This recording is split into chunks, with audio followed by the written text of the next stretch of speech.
Salut tout le monde, j'espère que vous allez bien. On a décidé de vous refaire une petite vidéo comme ça de l'instant, faire ça comme on a fait il y a 2 semaines quand on a tondu les veaux, pour que vous soyez un peu plus informés. C'est votre demande à vous, qu'on fasse ça plus dans le timing, parce que c'est vrai que dans les vidéos habituelles on a un peu de retard. Et là c'est juste pour vous montrer le maïs avant l'ensilage. Aujourd'hui on est jeudi 25 septembre, on ensile lundi, donc dans 4 jours. Et c'était juste pour vous montrer ça. Parce que comme vous avez vu dans la vignette, en stock d'ensilage d'herbe, là, on arrive quasiment à zéro. Il nous reste à peu près, si on continue comme ça, dans 10 jours, le silo d'herbe, il est terminé. Il nous reste du foin et de l'enrubané pour passer l'hiver, mais on va le réserver plus pour les limousines et pour les génisses. Là, ça devient urgent pour nous de rentrer du stock.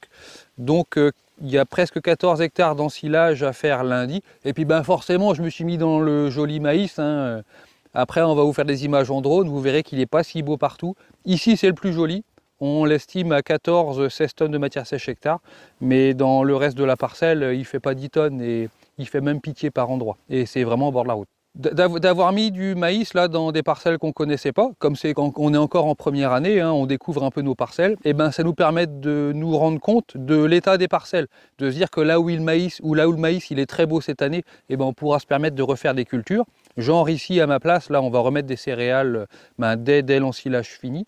Et par contre le reste, là où le maïs il n'a pas donné du tout cette année, on va plutôt réserver ça à la prairie. On va semer de l'herbe, il y a des chances qu'elle soit là pour faucher, ou sinon on mettra des génisses dessus. Voilà l'idée un peu. Et sinon depuis la dernière vidéo, depuis qu'on a donné des nouvelles, là il y a eu le SPACE évidemment la semaine dernière, et on a bien apprécié vos retours dans les commentaires, merci. Et c'était 2 bonnes journées pour nous. On a rebooster un peu les batteries, vu plein de monde, c'était sympa. Ah oui, on a eu des commentaires sur les investissements, mais forcément que tout ce qu'on a été voir au SPACE, on ne va pas l'acheter non plus. Il faut savoir raison garder, comme on dirait. Donc voilà, c'est pas parce qu'on est monté dans les tracteurs qu'on va faire un chèque et l'acheter demain. On n'est pas dans l'urgence, nous, pour changer un tracteur. C'est même pas prévu dans les 2 années qui viennent. Mais comme on était là sur place, c'était bien de voir ce qui se faisait quand même. Et on sait aussi que certains d'entre vous, ils aiment bien voir l'intérieur des cabines, comment ça se passe, comment ils sont équipés les tracteurs, les uns et les autres. Voilà. Après, c'est pas parce qu'on a été voir des robots qu'on va passer en système robot non plus. On peut pas tout faire avec le portefeuille qu'on a, faut pas rêver. Et c'est pareil, on a parlé d'un racleur, de changer notre racleur, de s'équiper en pédiluve. Et pour tout ça, il faut payer quand même, et c'est pas dit qu'on s'équipe dès demain. Mais au moins, les renseignements sont pris, et dès qu'on aura la trésor, on franchira le pas.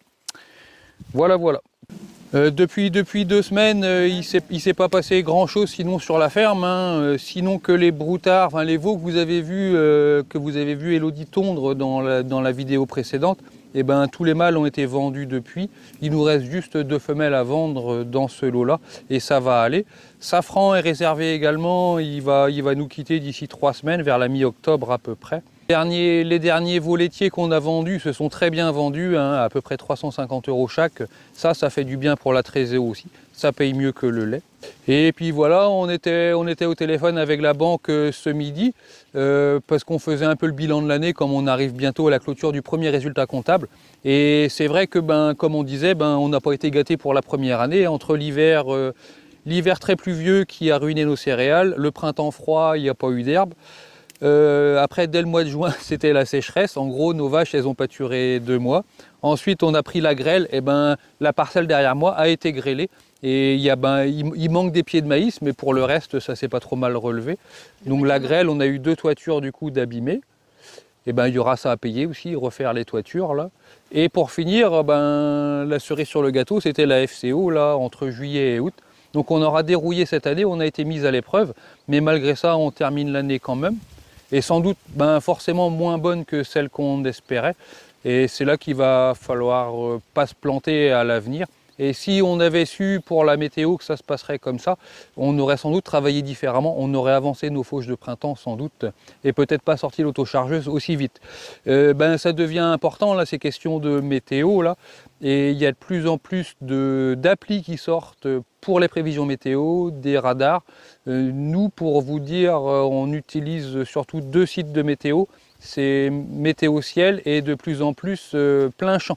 Et en parlant de ça, ils viennent de sortir une nouvelle appli, on a appris ça au SPACE la semaine dernière, et on va découvrir ça en même temps que vous. Et je ne l'ai même pas téléchargé, encore ça va être l'occasion. Jusque-là, plein champ, c'était simplement ce qu'on appelle une web app. Donc il y a un lien sur l'accueil du téléphone qui vous renvoie vers un site internet. C'était pas encore une appli. Que là, ben, c'est tout récent, maintenant c'est devenu une appli. Je vais voir si je peux la télécharger d'ailleurs. Quelqu'un nous en a parlé justement au Space. Quelqu'un d'entre vous. Voilà.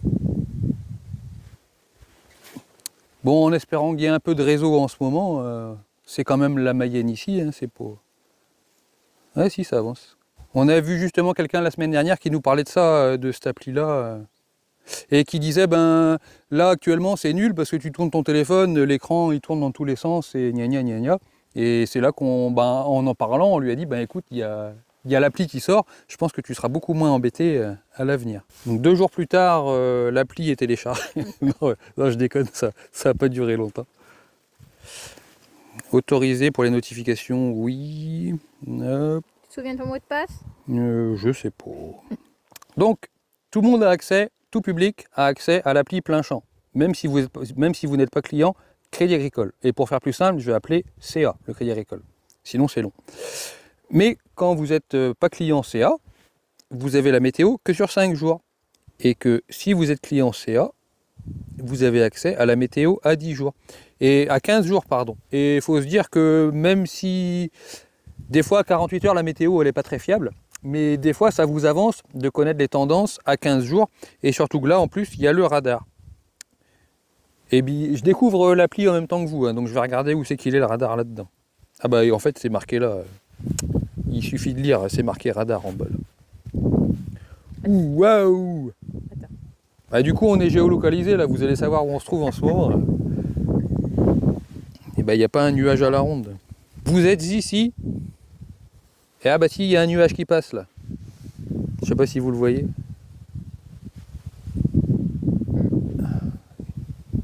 Autour de Caen. Donc c'est bien, si vous voulez faucher dans la journée, vous allez voir ce qui arrive de partout. Pas mal, pas mal. Il y a ça et sinon, ben Plein Champ, moi je l'utilise. Oh! Ah bah tiens. Bah je découvre. C'était pas voulu du tout. Je découvre ça en même temps que vous. C'était prévu un article, mais on pensait pas. Ah bah je pensais que ça sortait que la semaine prochaine, moi. Bon bah bref, il y a les news fraîches tous les jours.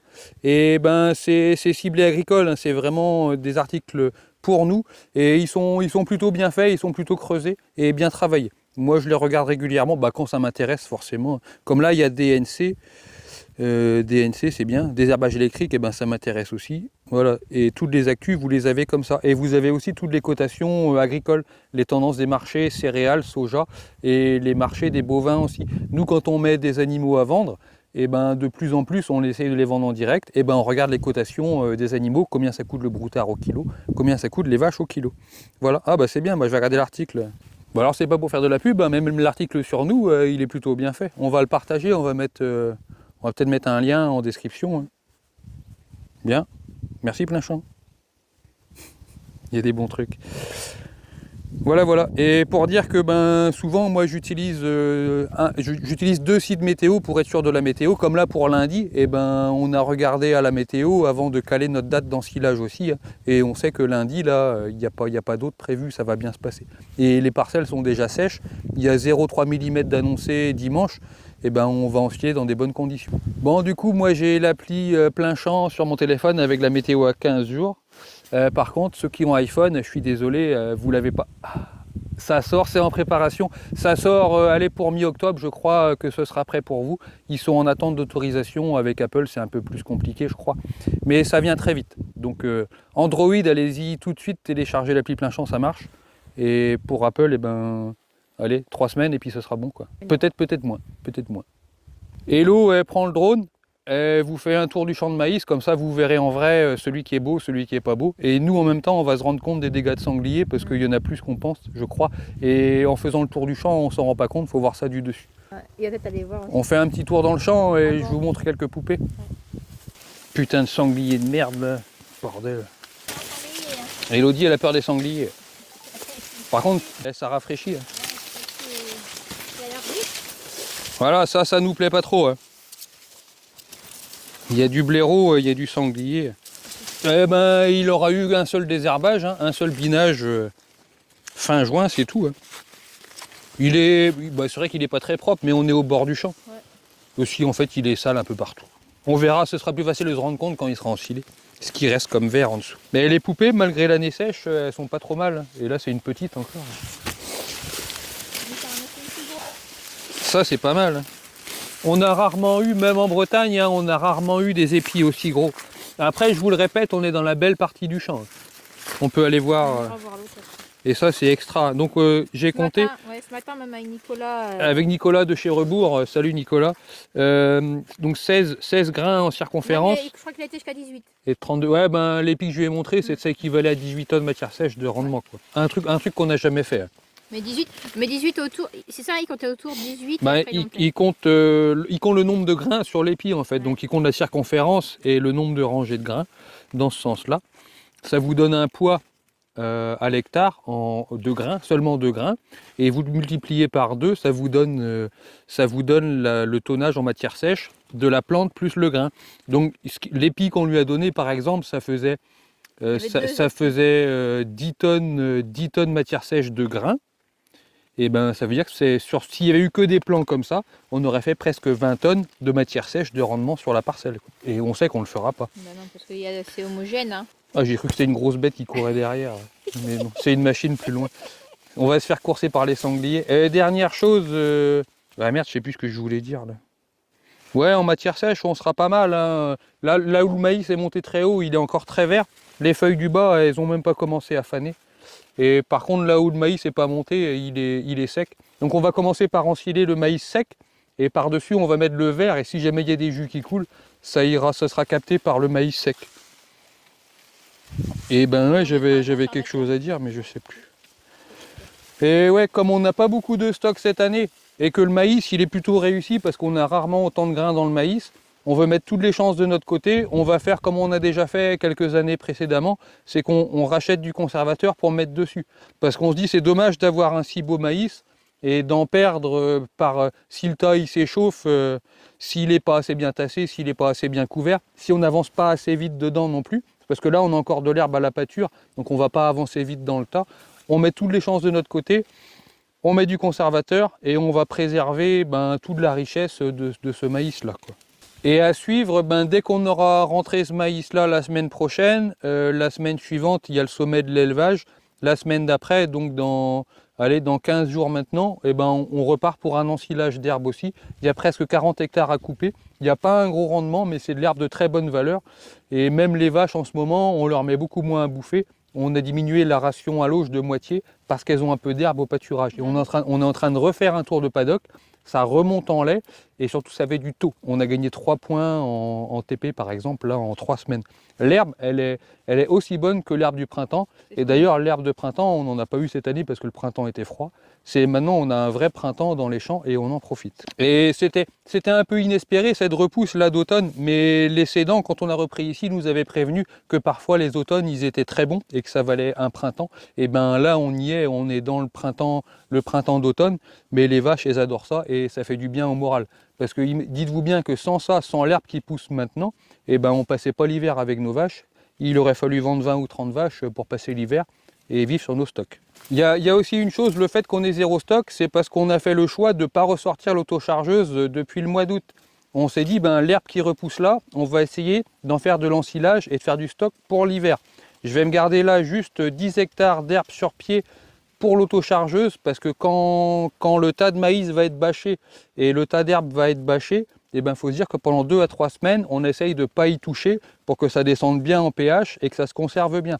Et le temps où le silo sera fermé, nous, ça veut dire qu'on n'a rien à donner à nos vaches. Sinon de l'enrubanage, mais en valeur, c'est nul. Donc on va sortir l'autochargeuse pour ces 2 à 3 semaines-là. Donc nos 10 hectares, ils devraient le faire, ça va passer comme ça. Et plus le pâturage. Il y a quelques paddocks qu'on a bloqués là.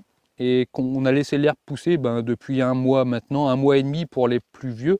Et ça fait une belle couche d'herbe et les vaches elles vont être bien là-dedans pour quand les silos seront fermés. Donc c'est toute une gestion d'ensemble à prendre. On a été très tenté de sortir l'autochargeuse pour aller faucher l'herbe parce qu'elle est très belle là. Oui, certains nous auraient conseillé de fermer le silo et d'aller faire de l'affouragement en verre, mais on aurait pris le risque de ne pas avoir de stock du tout pour l'hiver. Parce qu'il faut se dire qu'en début décembre, les vaches sont dans le bâtiment. Et là, ce sera tout à l'eau, la bouffe. Elles iront plus dehors. On voit qu'il y a de la casse là, il y a des bestioles à pattes. Et ça aussi, regarde les piles. Ah oui, c'est vrai. La grêle cette année, ça fait beaucoup de charbon comme ça, hein, des épis malades là. Et ça, c'est pas terrible hein, dans le silo. Donc c'est pareil, hein, le conservateur, ça évite à tout ce qui est champignon de se propager dans le silo et ça fera pas de mal. Ça, c'est risqué quand même dans le tas. Et il y en a un peu.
Quand je dis qu'il est pas beau partout. Mais bon, là, on est vraiment au bout aussi. Ouais, mais ben, c'est représentatif des parties moches du maïs. Là où c'était sec, il n'est pas plus haut que ça le maïs.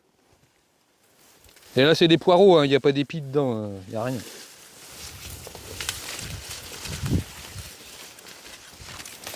Ah, voilà. Ouais, il y a quelques. Eh, c'est pas si mal, hein, j'ai des coupées là. Ouais, non, elles sont pas mûres. Et c'est pas mûr là. Non, c'est pas mûr. Vous voyez, quand il est jaune comme ça, c'est qu'il n'est pas rendu, de toute façon. Donc c'est pour ça, de toute façon, il faut faire l'ensilage. La CUMA nous presse aussi à faire l'ensilage, parce qu'il y a des adhérents qui voudraient faire de l'ensilage d'herbe, donc il faut repasser l'ensileuse en coupe à herbe. Donc, mais ça va. Dans l'ensemble, entre le pas mûr et le trop mûr, la matière sèche, on sera bien. Mais là, c'est pas rendu du tout. Ah oui. Là, c'est laiteux. C'est pas terrible ça. Mais dans l'ensemble, il est bien. Parce que si vous vous rappelez, quand on a filmé juste après la grêle, et vu l'été qu'on a eu, on ne pensait pas finir avec du maïs si beau que ça quand même.